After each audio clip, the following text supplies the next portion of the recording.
Mas isso era só para lembrar, mais uma vez, como ela lembrou, de que existe essas diferenças também dentro da blogosfera, né?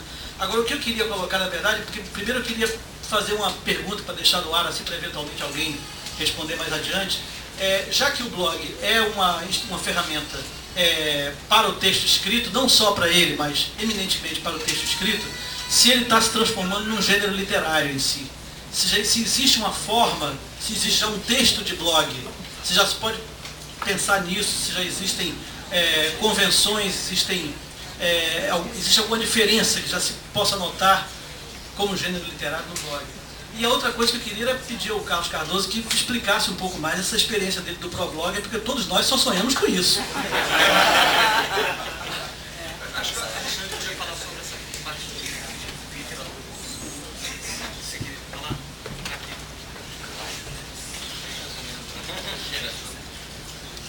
Eu não sei, acho que blog é uma interface, é como livro. Você pode pegar um livro do Paulo Coelho, pode pegar um livro de qualquer escritor que seja. Vai depender, na verdade, do autor, não da interface. Então, eu não creio, pessoalmente, que existe uma literatura de blog. É claro que a literatura acaba sendo influenciada por tudo que está ocorrendo, o zeitgeist que está rolando atualmente. Mas eu não penso que ainda a gente possa definir aquela clássica pergunta se blog é literatura. Para mim, blog é uma interface. Você pode publicar seus textos aqui, como você poderia usar um guardanapo de papel ou papel higiênico. Há algum tempo atrás surgiu uma expressão, web writing, né? Cursos sobre isso e tal. Na minha opinião, só existe uma coisa, é good writing, mais nada, não tem...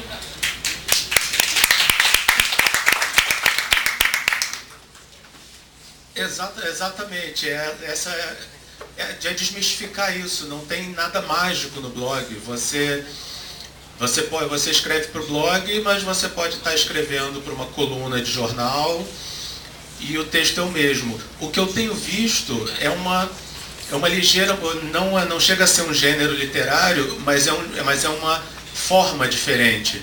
Os blogs começam a aproveitar muitos recursos, por exemplo, aquela coisa de você botar o texto cortado e você usar isso para fazer uma piada. Outra coisa que você não vê nos outros gêneros, um blogueiro quando erra ou ele tem que atualizar alguma coisa, ele não faz como no jornal que lança lá, como é que é? Uma segunda edição.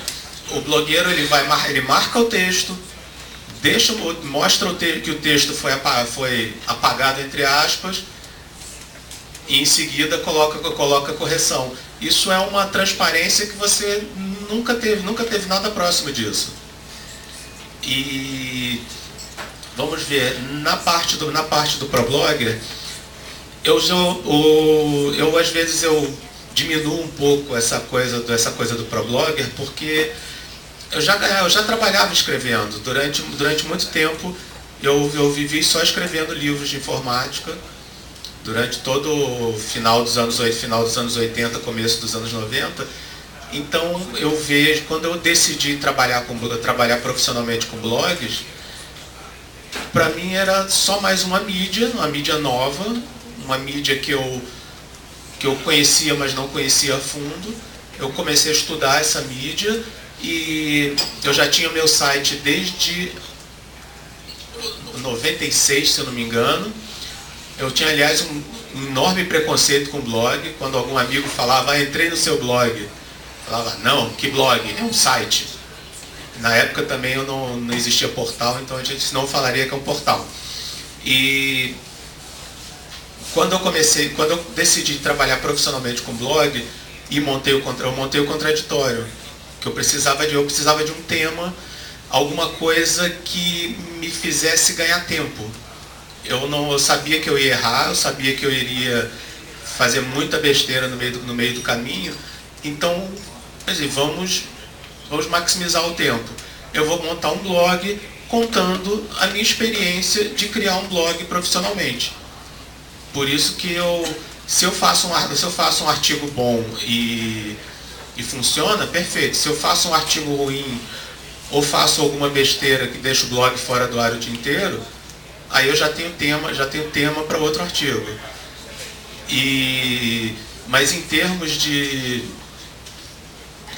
profissionais é muita disciplina, você tem que se planejar, porque por mais que seja verdade aquela história de que o blogueiro pega o notebook e vai blogar do bar, no Rio de Janeiro isso não funciona. É muito difícil você achar bar que tem Wi-Fi, aí o dono do bar não quer te deixar usar a tomada, e aí você se distrai, e aí fica com medo. Fica com medo de jogar cerveja no computador. Então você acaba tendo que ter disciplina, inclusive para sair. Porque se o blogueiro bota o pé fora de casa, ele não vai escrever nada naquele dia.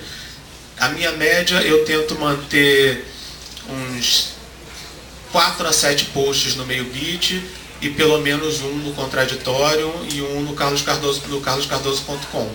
Às vezes é fácil, às vezes é difícil. Só que acima de tudo, disciplina. Então não é... Pro blogger você tem a vantagem de não ter chefe, não ter redator, não ter editor, mas ao mesmo tempo que você tem a vantagem fantástica, incrível, que nunca existiu antes, de você ser literalmente o dono do jornal, que eu falo, você não é um repórter, você é literalmente o Roberto Marinho, você é dono de tudo ali. Só que ao mesmo tempo você tem todas as responsabilidades que vêm com isso. Então... Boa noite, meu nome é Pedro Giglio, eu participo de um website coletivo sobre o Rio de Janeiro chamado Carioquíssimo. Tem um pessoal onde eu falo dos meus hobbies e afins. Eu trabalho num website sobre videogames e estava querendo falar exatamente sobre a responsabilidade quanto na hora de postar uma coisa num blog. Recentemente saiu um trailer de um jogo e teve um weblog coletivo americano que lida com um problema racial americano, assim, tipo, levando assim a consciência afro-americana e tudo mais, e uma das redatoras viu o trailer e ficou horrorizada, porque era o 5º episódio de uma série de terror, e aparecia um sujeito no lugar que a empresa que fez o jogo jamais disse se era a África ou se era o Haiti, e ela viu um sujeito, o herói do jogo, enfrentando uma turba irada de negros. Só que essa série é notória por se tratar de zumbis ou pessoas controladas por elementos externos. Não está falando que povo de país X ou Y é mau. Pode acontecer em qualquer lugar. Começou numa cidadezinha rural americana, depois para a Espanha e agora para esse país novo. E ela postou algo nesse blog. Recebeu tipo 130 comentários, escorraçando ela porque ela postou algo irresponsável. Mas mesmo assim, isso daí puxou também os blogs que falam sobre videogame a sério, leram aquilo, postaram no blog deles e comentaram: olha, eu entendo por que ela achou isso, mas ao mesmo tempo ela está errada, porque esse jogo não é direcionado para criança, ela colocou um monte de coisa errada e para você ver, o exemplo que eu estava querendo dar tem mais a ver com você de repente postar algo. É claro que você quer prezar pela qualidade do seu post, mas mesmo uma coisa errônea pode puxar uma série de pensamentos assim, bastante válidos. Só para reforçar assim, o quanto você procurar suas fontes, assim, você fazer o melhor possível, pode levantar uma boa impressão no seu blog.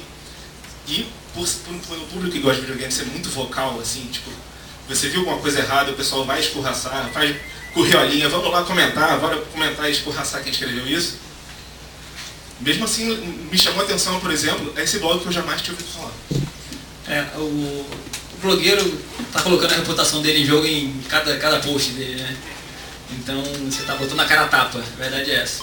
Como o Cardoso falou, você é dono de tudo, você é responsável por tudo. Então você é responsável desde a parte técnica que não deu certo, que ficou fora da hora, até a questão do conteúdo do post que você está colocando, do texto que você está colocando. Queria voltar aqui um pouquinho a questão só para complementar aqui a questão do ProBlogger que o Cardoso colocou. Assim como qualquer profissão que você entra numa faculdade, rala pra caramba, passa vários